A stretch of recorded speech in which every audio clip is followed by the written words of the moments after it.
itu almarhum Buya Hamka mengatakan kepada saya bahwa harta yang kita makan itu akan jadi kotoran.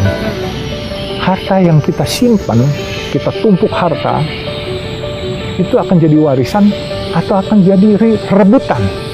Tapi harta yang kita sedekahkan, insya Allah akan menjadi harta kita yang sebenarnya nanti di kehidupan di hari nanti gitu. Nah, jadi ini yang memotivasi saya bahwa saya percaya itu, bahwa ada kehidupan di hari nanti, dan oleh sebab itu berbuatlah baik, insya Allah engkau akan mendapatkan kebaikan. Tetapi bila engkau lupa untuk berbuat baik atau masa bodoh dengan orang, ingatlah Tuhan memberikan kita ada maksudnya.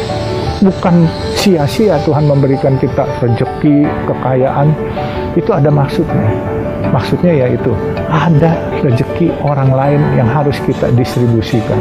Makanya Tuhan bilang, ingatlah aku, niscaya engkau ku tambah. Tapi bila engkau kufur dan lupa, ingatlah, aku bisa ambil lagi dan azabku teramat pedih. Gitu. Kalau saya sukses di bisnis, sukses di kehidupan, bukan karena saya pandai.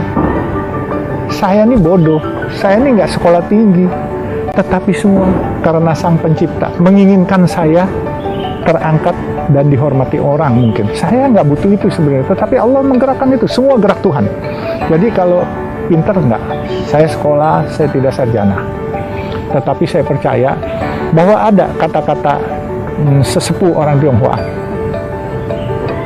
Hoki teit punsu teji. Iya kan? Barokah, kalau bahasa Islamnya, barokah nomor 1, ilmu nomor 2. Kalau di ilmu banyak kita lihat orang-orang yang sekolahnya tinggi, profesor-profesor, pinter-pinter, belum tentu seberuntung saya. Saya ini orang yang beruntung, karena saya berasa Allah menyayangi saya. Dan Allah menitip pesan sama saya, sebarkan panji-panji kebaikan, sebarkan Islam yang penuh dengan kesejukan, dan sebarkan Islam yang penuh dengan kebaikan dan kebersamaan dan menolong sesama. Itu yang penting.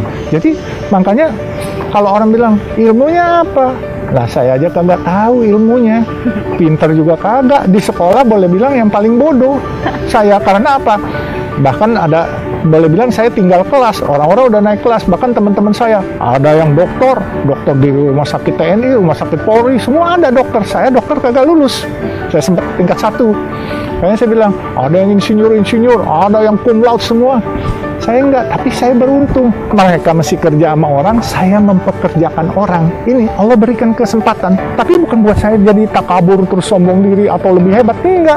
Tapi saya bilang, ya ilah, anak yang dihina-hina, yang sekolahnya dulu dianggap kagak becus, yang hidupnya juga ngasong kiri, ngasong kanan, tetapi hari ini diberikan, yaitu hoki teit punsu teji. Kalau Allah udah sayang, dari gelandangan pun dia bisa ini. Dan saya mungkin sitir satu kata-kata, Allah sudah menentukan kita akan jadi apa. Kalau kita misalnya sudah ditentukan dari sananya kita jadi orang kaya, hari ini kita jadi gelandangan, insya Allah sebelum kita meninggal kita jadi orang kaya. Ini orang bilang, kalau orang Chinese bilang, mianya udah ada, ya. Terus kalau kita saat ini orang kaya, padahal garisannya dari atas, kita cuma gelandangan, bentar lagi bangkrut, jadi gelandangan. Nah, makanya saya bilang, untuk memperbaiki diri kita sendiri dan diri Tuhan yang merestui. Kita minta kepada Tuhan, kita berbuat baik demi Tuhan, dan Tuhan akan memberikan restunya. Kalau Tuhan tidak memberikan restunya, habis bos. Kita lihat banyak orang yang meninggal muda atau apa semua, yang kaya-kaya hebat muda atau masuk penjara. Ini karena apa? Dia punya garis tangannya, garis tangan gelandangan. Betul. Ya kan, kalau garis tangan orang kaya, biarpun gelandangan mudanya sampai tuanya, tahu-tahu Tuhan bikin kun fayakun, jadi orang kaya jadi sebentar aja itu. Nah, ini yang kayak seperti ini. Jadi sekolah wajib kita.